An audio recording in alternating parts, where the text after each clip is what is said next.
un mensaje de ayer para la iglesia de hoy.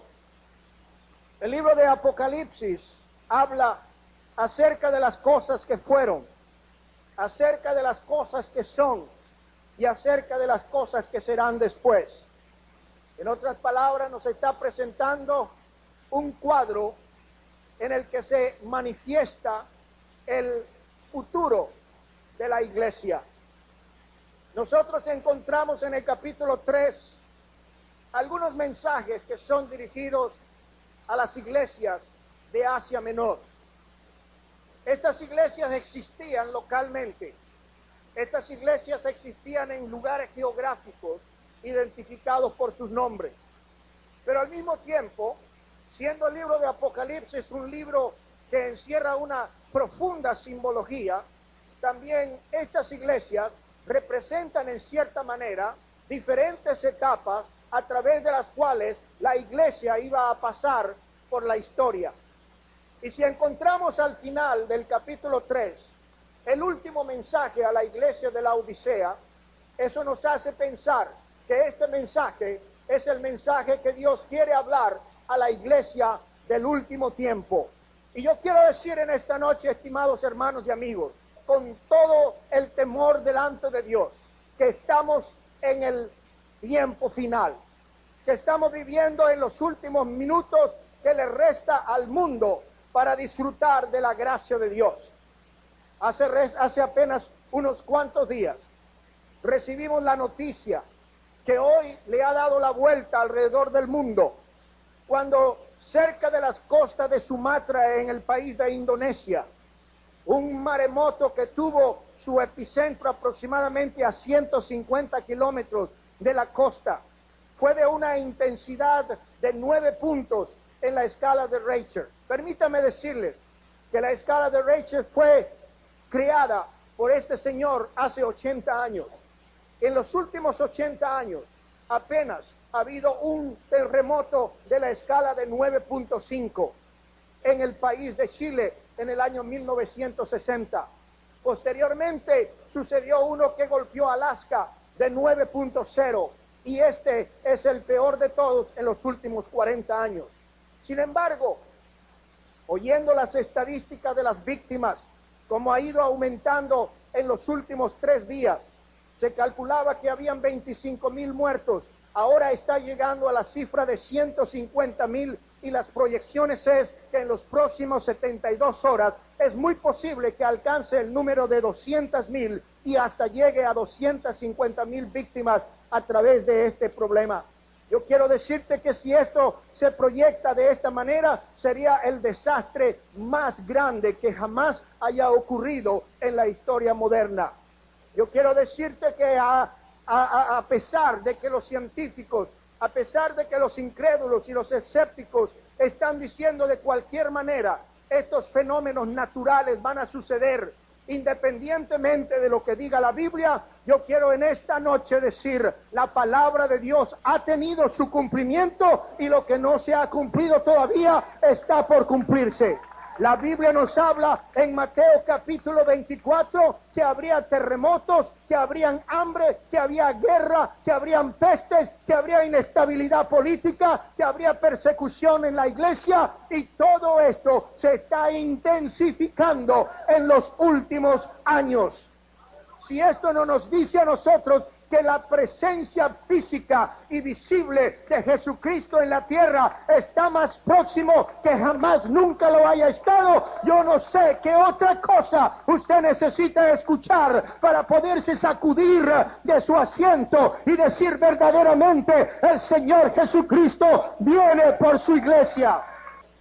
La iglesia del último tiempo necesita escuchar el mensaje de Dios que fue predicado a la iglesia de ayer.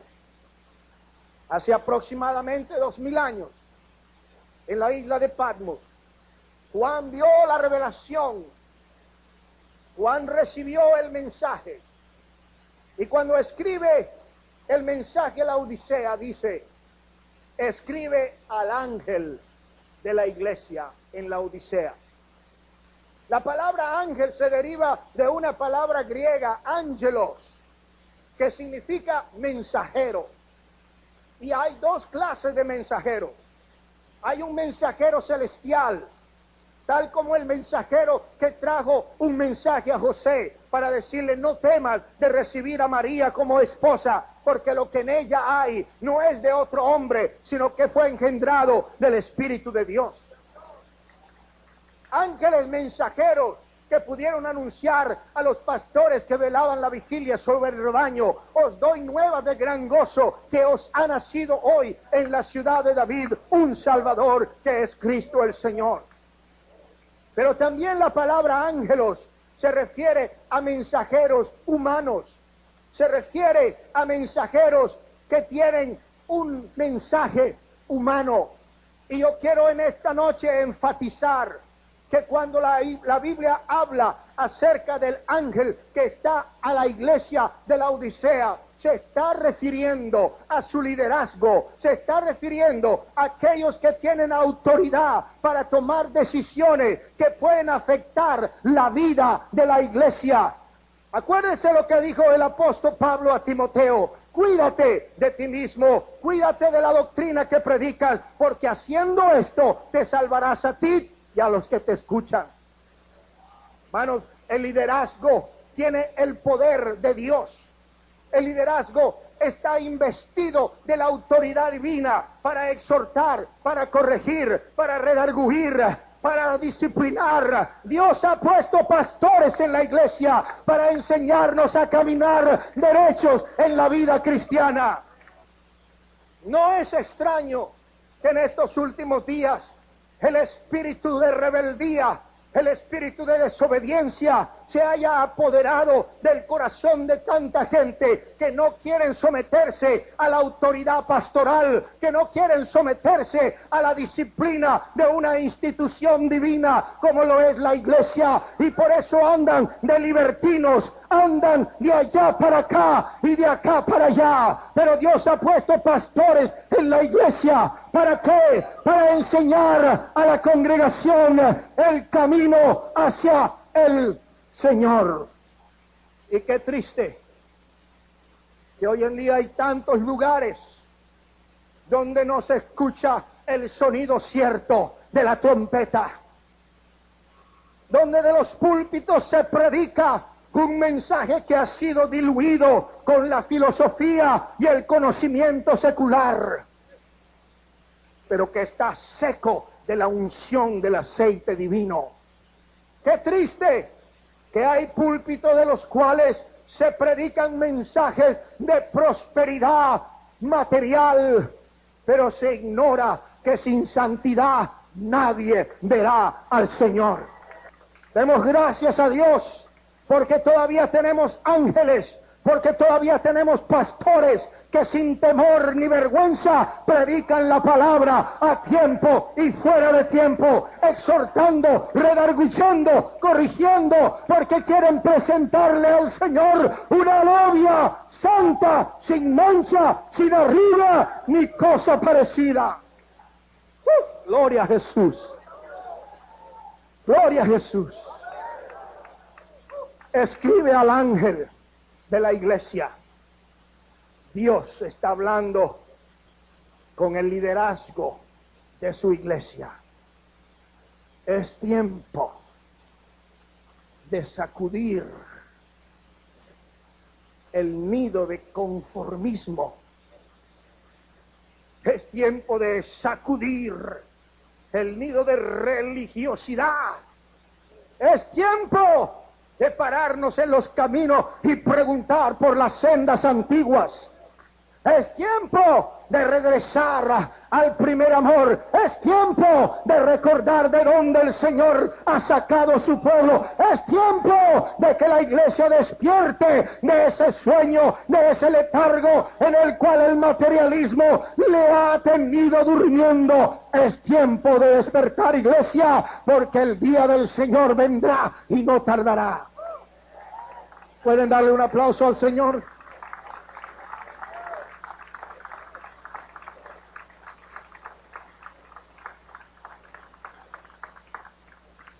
Y el Señor dice, yo conozco tus obras. Yo conozco tus obras.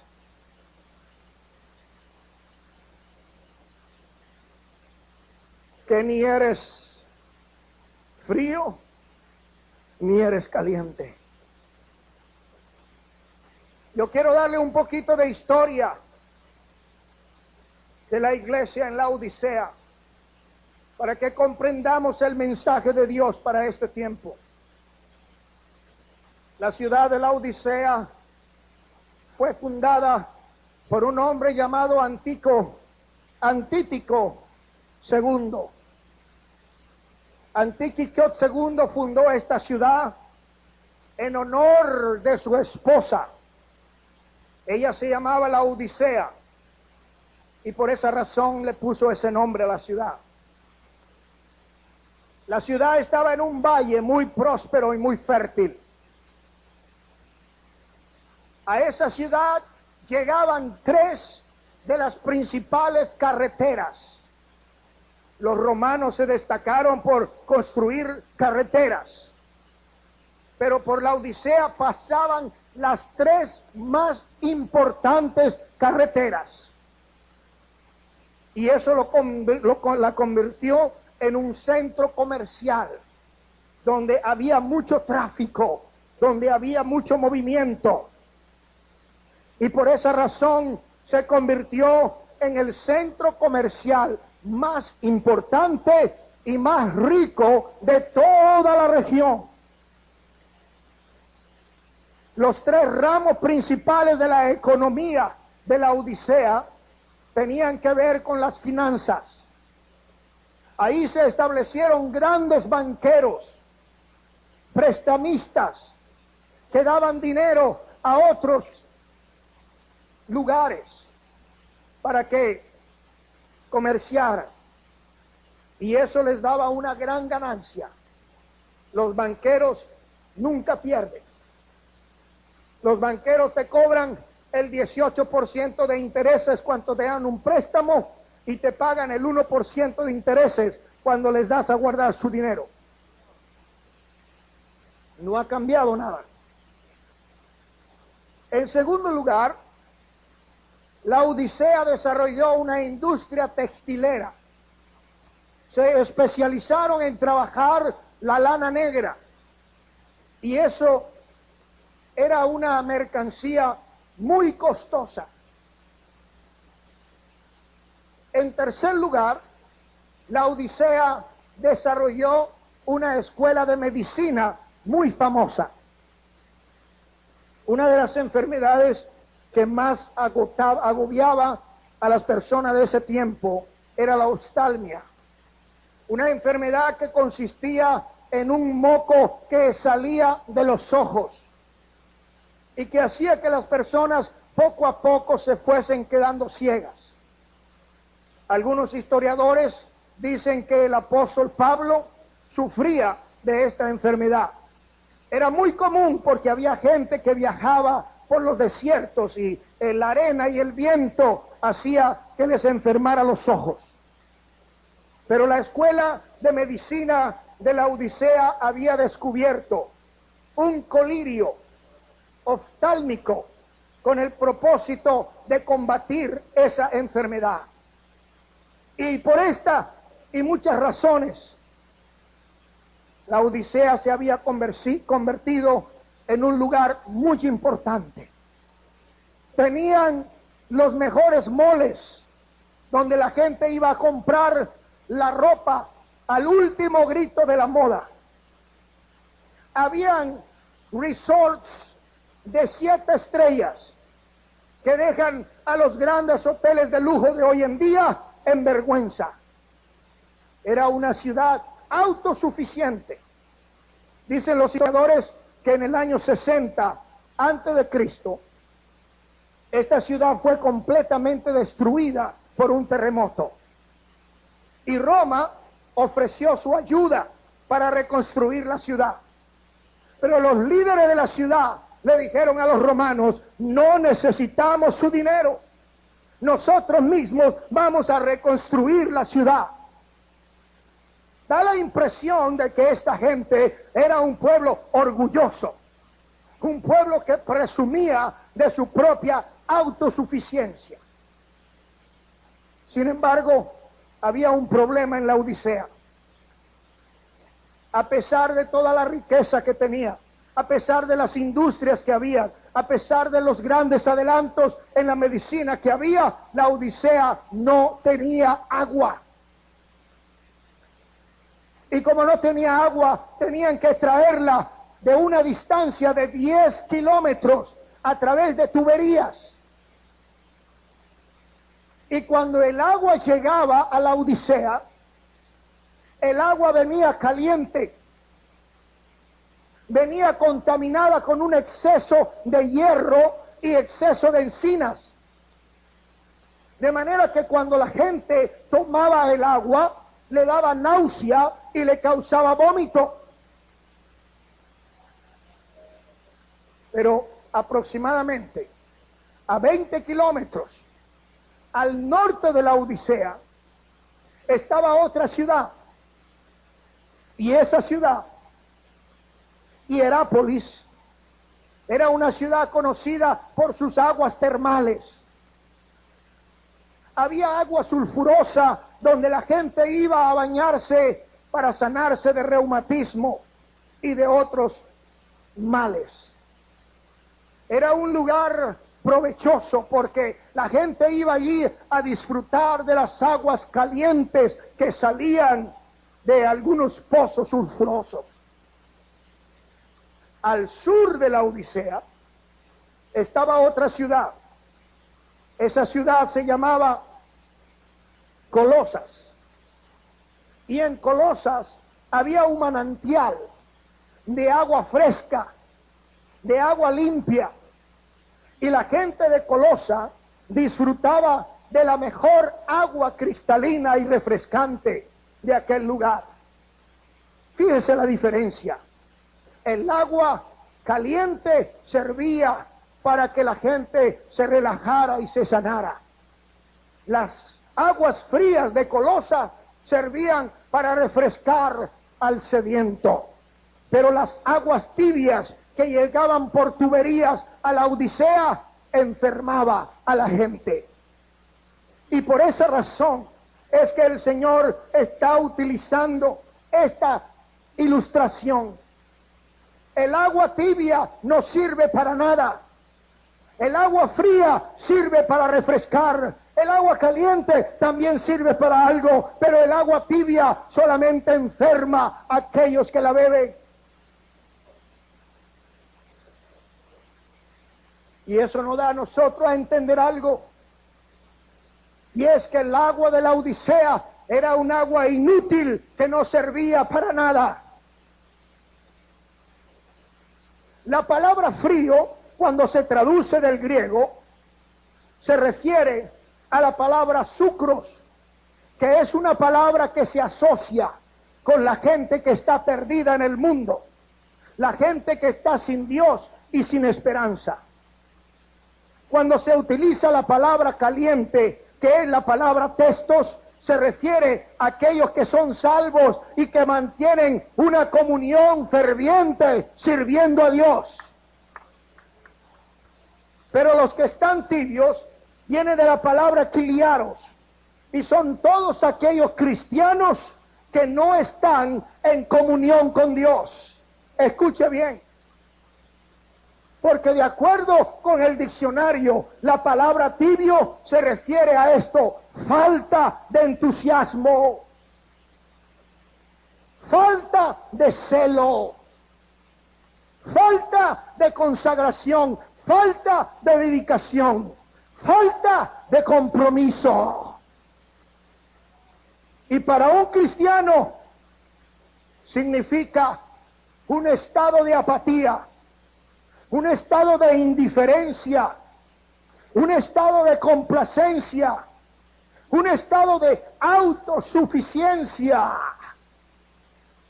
Hermanos, amigos, Tibio significa que está muy frío para ser caliente y muy caliente para estar frío. Pero es necesario tomar en esta noche una determinación: ser frío o ser caliente. ¿Está el Señor cansado de lidiar con cristianos que ni son de aquí, ni son de allá, ni son de Dios, ni son del diablo? Estaba leyendo la historia de algo que sucedió durante la Guerra Civil en los Estados Unidos. Durante la Guerra Civil, los estados del norte y los estados del sur estaban en guerra. La principal razón de esa guerra era la esclavitud de los negros. Los del norte, dirigidos por el presidente Abraham Lincoln, querían la abolición de la esclavitud.